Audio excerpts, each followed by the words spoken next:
Hello students, welcome to our English classes for class 10.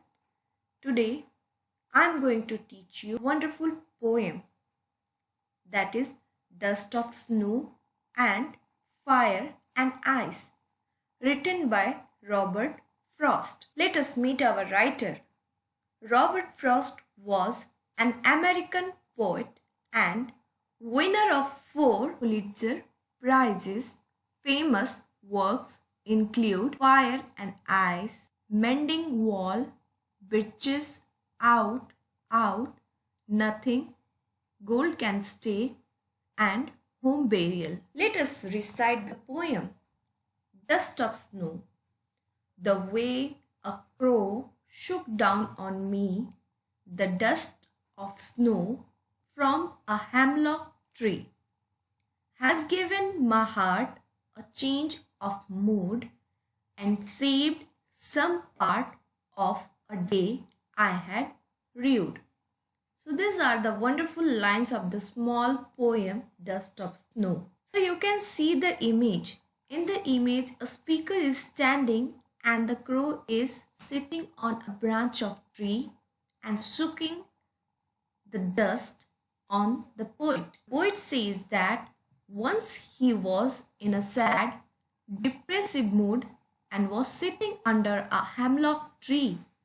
A crow sitting on the same tree shook off the dust of snow, that is, small particles of snow that remain on the surface after the snowfall. On the poet. This simple action changed the poet's mood. He realized that he had just wasted a part of his day repenting and being lost in sorrow. But the change in his mood made him realize that he should utilize the rest of the day in some useful activity. His sorrow was whisked away by the light shower of snow, dust. His spirit was revived and he got ready to utilize the rest of the day. So this is the short summary of the poem, The Dust of Snow. Here actually the poet wants to give us a wonderful message, that is, we should not waste our time by thinking on any past event which has hurt you. So what we have to do, we have to be positive. Ups and downs are the part of life. We have to accept both the thing. Either it's your depressive mood or it's your happy mood. Both will work simultaneously in our life. Now let us read The Fire and Ice again by Robert Frost. Some say the world will end in fire. Some say in ice. From what I have tasted of desire, I hold with those who favor fire. But if it had to perish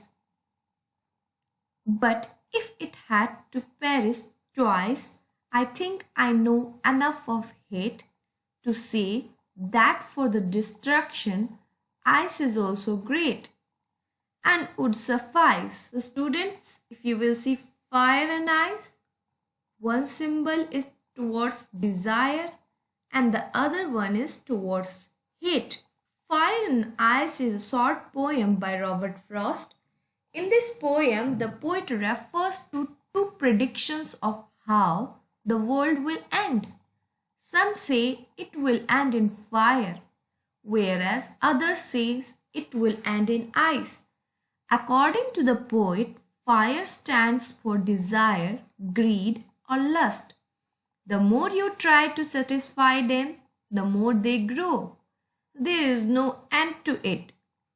One becomes selfish and sometimes cruel also. On the other hand, ice, according to the poet, stands for hatred, coldness, and rigidity. One becomes insensitive and indifferent towards the feelings of others. The poet says both fire and ice are growing with such a rapid speed that the world would soon in fire or in ice.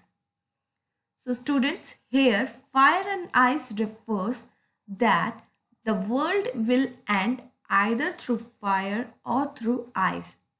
The fire stands for anger and the ice stand for hatred. So actually this poem deals with human feeling towards the destruction. A human can destroy himself either through ice or through fire. That means either through hatred or through desire. So now it's quiz time. How did the dust of snow affect the poet? Option A, it made him energetic. Option B, it changed his mood.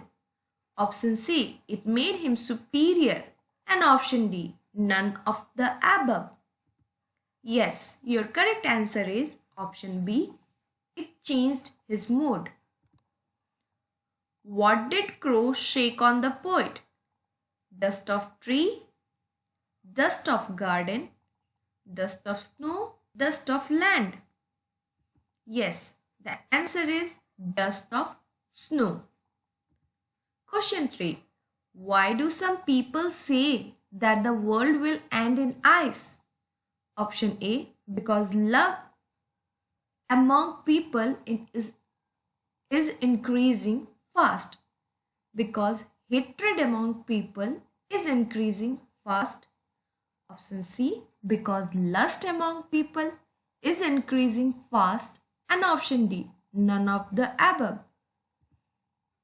And the correct answer is option B, because hatred among people is increasing fast. Question 4. What does the poet compare fire with? Option A, hatred. Option B, desire. Option C, hot. And option D, both 1 and 3. Yes, and the correct answer is option B, desire. Students, the homework questions are on your slide. Just note it down and try to give the correct answer. Thank you. See you soon in our next video.